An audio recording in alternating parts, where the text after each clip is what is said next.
Buen día, a trabajar con entusiasmo, jóvenes. El día de hoy vamos a hablar sobre los cuentos. Dentro de su libro, en la página 146 y 147, vamos a empezar a hablar sobre ellos. El Activa nos dice, ¿por qué podemos decir que un poema es diferente de un cuento? Hay diferentes características. Esto se les va a preguntar cuando estemos en la sesión de Zoom. La segunda pregunta nos dice, al escribir, los autores tienen un propósito. ¿Cuál crees que es el propósito de crear un relato de ficción y el de escribir una noticia? Tus respuestas serán valoradas entonces en la sesión de Zoom. Puedes agregarle un post dentro de tu libro con tus respuestas para no olvidarlas. Así empezamos. Los cuentos, vamos a ver varios elementos de la narración, como podemos ver el narrador, los personajes y el tiempo. Dentro de cada uno hay diferentes clasificaciones que vamos a analizar en cada uno de ellos. Recordando que el género narrativo traslada al lector a diversos mundos posibles con la ayuda de la imaginación. Tiene la característica de ser breve y que relata sucesos reales o imaginarios.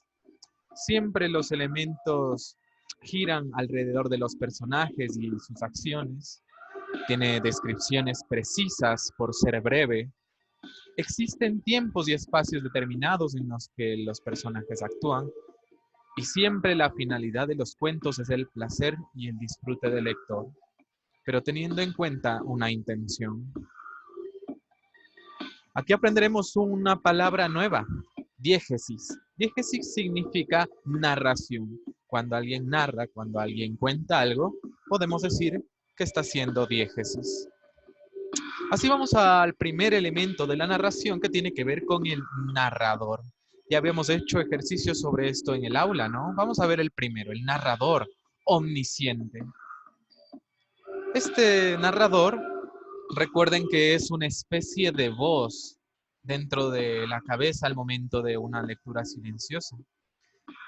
Pero hay algo muy característico en el narrador omnisciente, ya que sabe todos los detalles de la historia y los despliega a medida que avanza el relato. Transmite no solo acciones, sino también pensamientos y sentimientos de los personajes, incluso también sus recuerdos. Este narrador suele utilizar la tercera persona. A este narrador también se lo denomina extradiegético, porque no pertenece al mundo de aquello que se narra, la diégesis. ¿Se recuerden? Entonces, que este narrador omnisciente es una especie de Dios que lo ve todo, lo sabe todo. Así vamos a ver un primer ejemplo de este narrador omnisciente, es el más común en todas las historias y cuentos. El ejemplo que les presento a continuación es de uno de mis escritores preferidos, Abdón Ovidia, un quiteño. Este ejemplo se llama Distancias. Él mira en la distancia a la joven que amó y que viene por la misma acera. Ella mira en la distancia al joven que amó y que viene por la misma acera. Conforme se acercan, descubren en sus cuerpos y rostros las marcas del tiempo cada vez más nítidas. Los dos ancianos no se saludan y prosiguen su camino. En la distancia ambos vuelven las miradas y son dos jóvenes que se despiden para siempre. Como podemos ver, este narrador omnisciente sabe que esos dos personajes ya se conocían antes. Casi indirectamente menciona pues que fueron algo novios en el pasado y narra acerca del hecho de las miradas, lo que posiblemente pueden sentir cada uno. El narrador en este caso describe tristeza, ¿no? Distancia. Vamos a pasar, dentro de los elementos de la narración, un segundo tipo de narrador, el protagonista. Narra la historia en primera persona, cuenta su propia historia, relata los hechos desde su punto de vista, comparte sentimientos, pensamientos y recuerdos propios, pero no sabe lo que piensan los otros personajes. Es el caso de Frankenstein, que alguna vez ya lo leímos. Vamos a ver este ejemplo de Mary Shelley. Frankenstein, perdón, el monstruo de Frankenstein, recuerden que no tiene nombre, realiza esta narración en primera persona. En el cobertizo mi ritmo de vida era uniforme. Contemplaba los movimientos de mis vecinos durante la mañana y dormía cuando sus quehaceres en el exterior les dispersaban. El resto del día lo pasaba de modo similar cuando se retiraban a descansar. Si había luna o la noche era estrellada, yo salía al bosque en busca de comida para mí y leña para mis vecinos. Cuando se hacía necesario, quitaba la nieve del sendero y realizaba las tareas que había visto hacer a Félix. Más tarde, supe que estas tareas, que llevaba a cabo una mano invisible, le sorprendían grandemente. Incluso en alguna ocasión les oí mencionar a este respecto las palabras espíritu bueno y maravilloso, pero no entendí entonces el significado de estos términos. Como podemos darnos cuenta, el narrador protagonista es la persona que nos cuenta los hechos desde su propio punto de vista. Continuamos.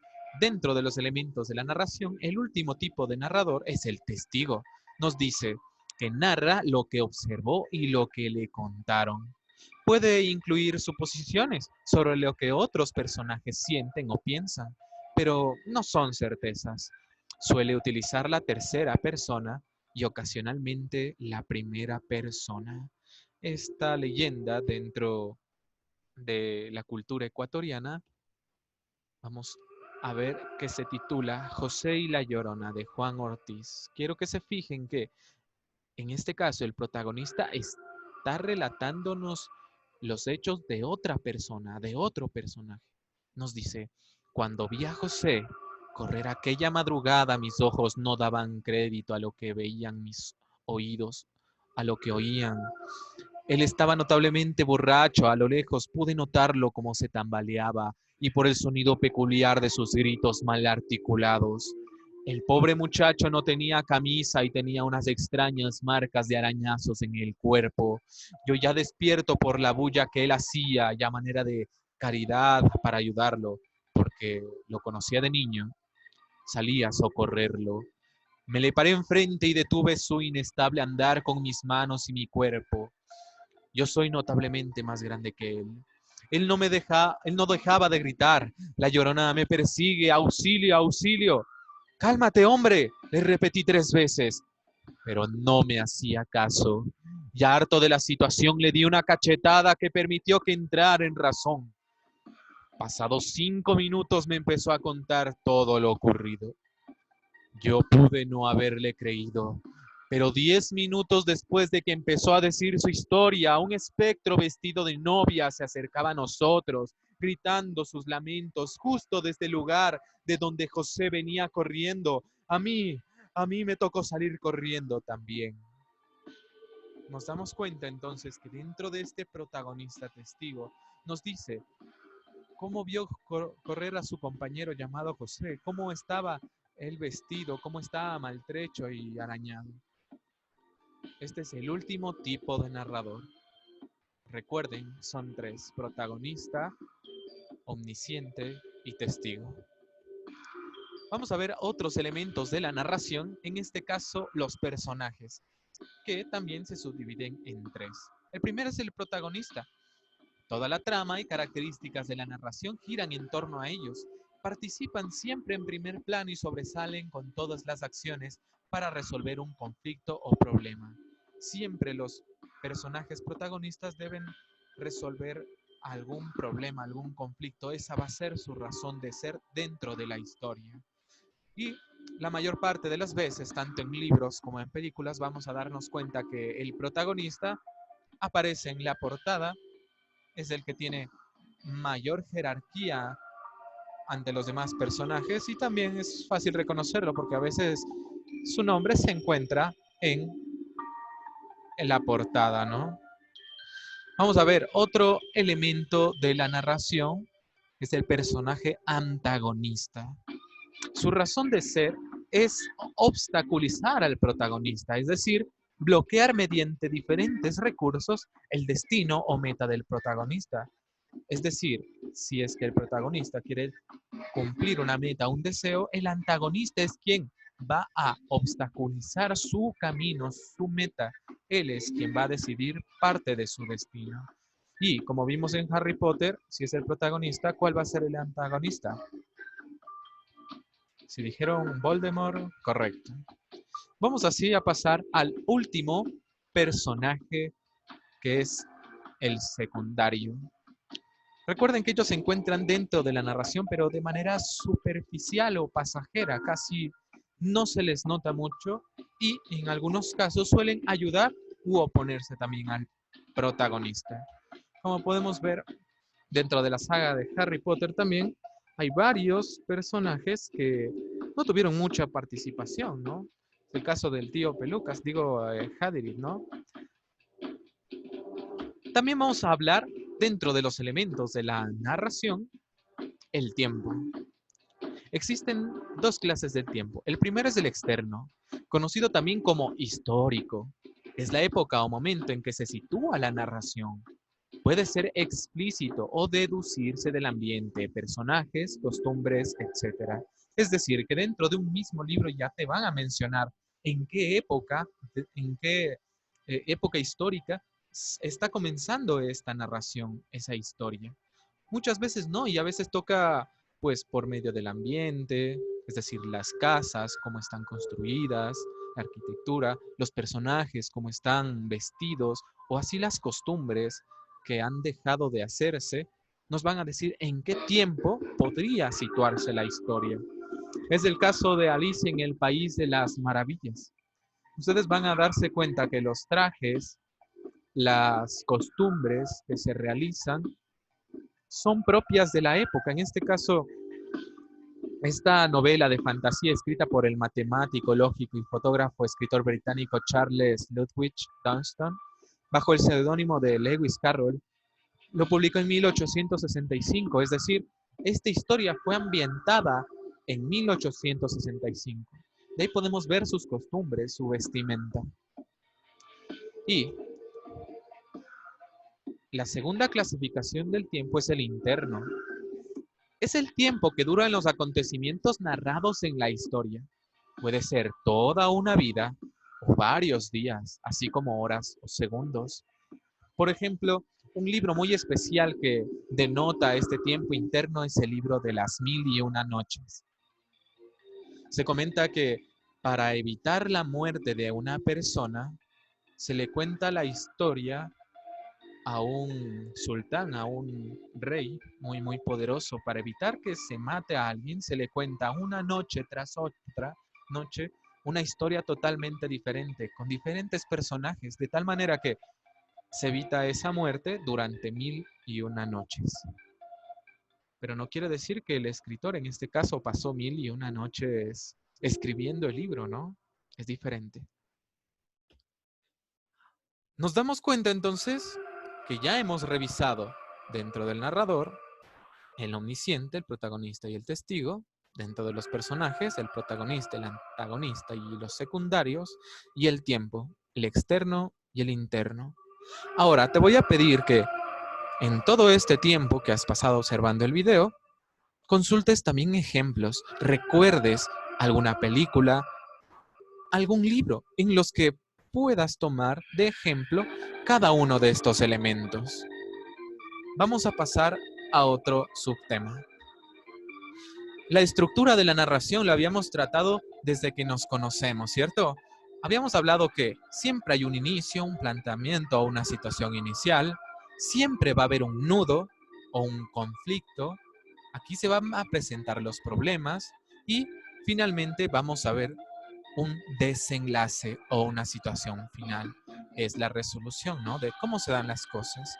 Recuerda que el inicio siempre va a presentar personajes, edades, cómo son externamente, cómo son internamente, cuáles son sus valores, cuál es su físico, color de ojos, cabello, etc. Siempre trata de describir elementos que van a ayudar dentro de la narración, así como el lugar. ¿Dónde están esos personajes? Recuerda que deben estar siempre en un lugar, que pueden ser abiertos y cerrados, así como en un tiempo. Siempre ubicarlos en un tiempo.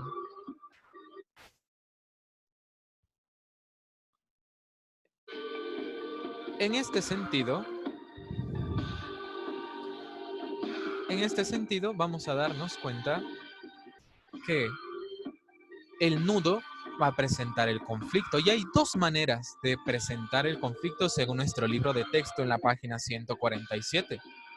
Uno es el acontecimiento o situación que desencadena la acción. ¿Qué quiere decir esto? Que aquí las circunstancias, los deseos, los sueños pueden llevarnos a que las personas se manifiesten mediante una acción.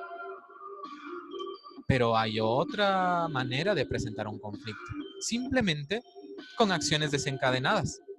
Es decir, ya la persona, mediante sus acciones, da un giro a la historia. Entonces, como puedes darte cuenta, son diferentes. Aquí, en la primera, una situación, una circunstancia se presenta primero y luego es llevado a la acción. En este caso, en las acciones desencadenadas, es primero la acción que lleva a la continuidad de los hechos. Y finalmente, en el desenlace, es la resolución del conflicto y situación al final del relato, que puede ser la terminación positiva o negativa del mismo. Vamos a ver este ejemplo llamado la biblioteca ambulante. Érase una vez una biblioteca ambulante que tenía libros infantiles de música, terror y otros de juegos. El inicio. Vamos al nudo. Recuerden, aquí se presentan los conflictos o los problemas. Estos libros vivían en armonía, se mudaban de un lugar a otro hasta que un día llegó un grupo de personas buscando los libros más antiguos para sacarlos de la biblioteca y botarlos. Al saber esto, los libros decidieron unirse y luchar para defenderse de esta idea. Llegaron a rebelarse, exigiendo que les dejasen juntos y en paz. Las personas, al ver el nivel de malestar, decidieron deponer su actitud y los libros, unidos, lograron su meta. Vean cómo en este caso el punto de conflicto se corresponde a este paso de acciones desencadenadas. ¿Por qué? Porque son las acciones de las personas que llegan a la biblioteca y tratan pues de votarlo. Son las acciones de las personas, no deseos de las personas en este caso. ¿Sí? Vamos a el desenlace. Continuaron yendo de un lugar a otro por muchos años más y las personas los cuidaban con respeto y admiración. Es un cuento corto. Y vamos así a pasar al penúltimo subtema, la acción narrativa o tensiones dentro del relato. Es una de las partes más interesantes de este tema.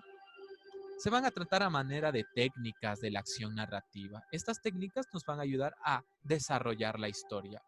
Y hay tres elementos que se pueden considerar como técnicas. El primero es el lineal.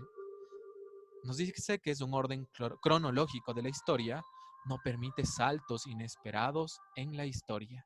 Es decir, si comenzamos de un inicio, de un nudo y de un desenlace, siempre va a haber un sujeto, una persona que va a ver que pasar necesariamente por todos estos elementos, del inicio al nudo o al desenlace, tal y como pasaron nuestros libros en el cuento La biblioteca ambulante.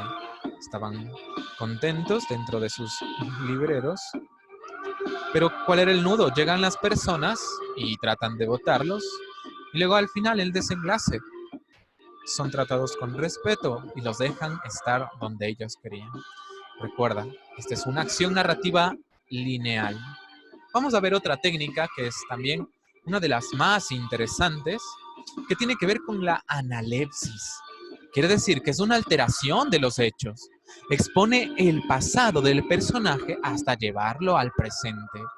El, el nombre para esta técnica también es flashback o déjà vu.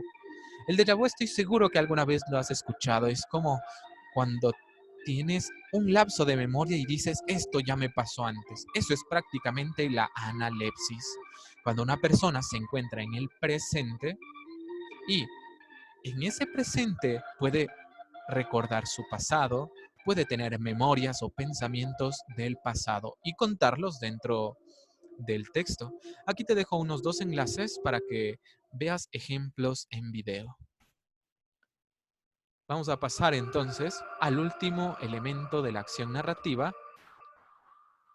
Es verdad. Antes de pasar, dentro de la analepsis, recordemos que cuando leímos Frankenstein, cuando Robert Walton está pues viajando en su barco, se encuentra con Víctor Frankenstein, que estaba muy, muy mal herido, y ahí le cuenta la historia. Recuerda que a partir de ahí él regresa al pasado. Recuerda cómo es que vivía y cómo es que creó hacia Frankenstein. Este ejemplo de analepsis también lo podemos ver en el crítico de comida de Ratatouille. Justo cuando prueba su comida, él regresa, busca dentro de su memoria y recuerda cómo su madre preparaba el mismo sabor del alimento. Vamos a ver finalmente el ejemplo de prolepsis. Disculpen que me haya equivocado aquí en el numeral 3. Consiste en la anticipación de los hechos dentro de la narración. En otras palabras, el personaje puede ver el futuro. También se le denomina flash forward. Entonces, quiero que se den cuenta que dentro de este presente, el protagonista, uno de los personajes, puede ver el futuro, puede anticiparse a los hechos o puede adivinarlos. Es decir, puede ver más allá de lo evidente. Otro ejemplo, dentro de la literatura, recordarás que Layo, el padre de Edipo, él fue donde el oráculo, y el oráculo le predijo qué es lo que le iba a suceder a su hijo. Este es un claro ejemplo de prolepsis. ¿Recuerdas qué es lo que le dijo el oráculo a Layo al momento de que él quiso preguntarle por el futuro de su hijo? Si lo recuerdas, puedes escribirlo a mi correo o en los comentarios. Recuerda que de esto también hablaremos en las sesiones de Zoom. Además, quiero que tengas muy, muy en cuenta que dentro de la Biblia también hay un claro ejemplo de prolepsis. Es el libro de San Juan llamado el Apocalipsis. Dentro de la Biblia, este ejemplo de prolepsis habla, por ejemplo, de los 4 jinetes del fin del mundo, los diferentes monstruos y bestias que se van a presentar, así como las plagas y enfermedades que azotarán el mundo. Finalmente, vamos a ver la secuencia de la acción. Hay 4 elementos dentro de esta secuencia. La primera es in media res, que quiere decir que la presentación de la historia va a realizarse a partir del nudo o conflicto de la narración. Es decir, que cuando vamos a leer un libro, es como que comienza desde el problema. El personaje va a comenzar desde el nudo de la historia, así hasta llegar al desenlace. Encontré un claro ejemplo dentro de la literatura, un libro buenísimo que se titula El túnel. Miren cómo comienza desde el nudo, es decir, desde el problema. Bastará decir que soy Juan Pablo Castel, el pintor que mató a María Iribarne. Supongo que el proceso está en el recuerdo de todos y que no se necesitan mayores explicaciones sobre mi persona. A partir de ahí el protagonista va a contarnos cómo es que conoce a María Iribarne, nos va a comentar cuáles fueron las situaciones por las que él llegó a asesinarla, así hasta el desenlace. Vamos a ver, el segundo elemento dentro de la secuencia de la acción es in extrema res. Quiero que se den cuenta que es diferente. El otro era in media res. Este es in extrema res. Dice que la historia muestra el final o desenlace de la narración. Cuenta el relato a partir del final del mismo. Quiero que se den cuenta que es una especie de spoiler. Nos está diciendo el final, es decir, prácticamente cómo termina la historia y comienza desde ahí. Un claro ejemplo es en la crónica de una muerte anunciada de Gabriel García Márquez. Nos dice, el día en que lo iban a matar, Santiago Nazar se levantó a las 5:30 de la mañana para esperar el buque en que llegaba el obispo. ¿Se dan cuenta? Al principio de la historia ya nos dice qué es lo que va a pasar con este personaje. Ahora vamos a ver una de mis preferidas. ¿Por qué? Porque se va a poder apreciar tanto en literatura como en películas, que es el circular. Este elemento va a jugar mucho con la presencia del tiempo y el espacio juntos. Alguna vez ya lo habíamos hablado y revisado con Nietzsche en la idea del eterno retorno. ¿Recuerdan el demonio Ouroboros? La idea es que siempre todo lo que haga el sujeto, la persona, lo van a llevar al mismo punto. Es decir, no hay ni principio ni final si todo es exactamente lo mismo. Quiero que se den cuenta que este elemento circular es un poco complejo, por lo que les recomiendo que vean diferentes películas o series o lecturas. Entre ellas, y de mis preferidas, son Mr. Nobody, El efecto mariposa, Inception, Vivarium, Madre, Interestelar, una serie buenísima que se llama Dark, o vamos a ver que dentro de la página 148 está la continuidad de los parques de Julio Cortázar. Vamos a darnos cuenta cómo la persona tiene esa extraña coincidencia de que se presenta en el inicio y en el final de la historia es exactamente lo mismo. Vamos a ver este pequeño cuento de el maestro Jorge Luis Borges. Nos dice, en un desierto lugar del Irán hay una no más en un desierto lugar del Irán hay una no muy alta torre de piedra, sin puerta ni ventana. En la única habitación, cuyo piso es de tierra y que tiene la forma de un círculo, hay una mesa de madera y un banco. En esa celda circular, un hombre que se parece a mí escribe en caracteres que no comprendo un largo poema sobre un hombre que en otra celda circular escribe un poema sobre un hombre que en otra celda circular. El proceso no tiene fin y nadie podrá leer lo que los prisioneros escriben. ¿Se dan cuenta? Dentro de esta historia se forma una celda, un nombre, unas características que encierran dentro de esta misma escritura a otra celda, otro hombre y otras características, así de manera circular. Y este es el último elemento que vamos a revisar dentro de las páginas 146 y 147. Se le llama contrapunto y también es muy interesante porque consiste en la narración de varias historias de manera simultánea, es decir, al mismo tiempo, de tal manera que convergen en un mismo punto de encuentro. Es decir, este sujeto A, que nada tiene que ver con B y C, en algún punto va a encontrarse con ellos y dentro del texto vamos a ver cómo se describe al sujeto A, al sujeto B y al sujeto C en puntos diferentes, en lugares diferentes, con características diferentes, que ni siquiera se conocen tal vez, pero en un punto de la historia se van a encontrar y van a tener eso en común. Vamos a ver este último ejemplo. Todos en lugares tan diferentes y alejados. Ángel fue al trabajo. Beto tomó su viejo bastón. Carlos se preparaba para jugar. Ninguno sabía que un juego del destino los uniría el mismo día. De eso se trata entonces la secuencia de contrapunto. Te dejo aquí un enlace en el que vas a poder ver desde el punto de vista de los Simpson cómo se cuenta esta técnica de contrapunto. Así finalizamos el tema de los cuentos y sus varios elementos de narración, estructura, acción narrativa y secuencia. Gracias, jóvenes. Eso es todo. A trabajar con entusiasmo.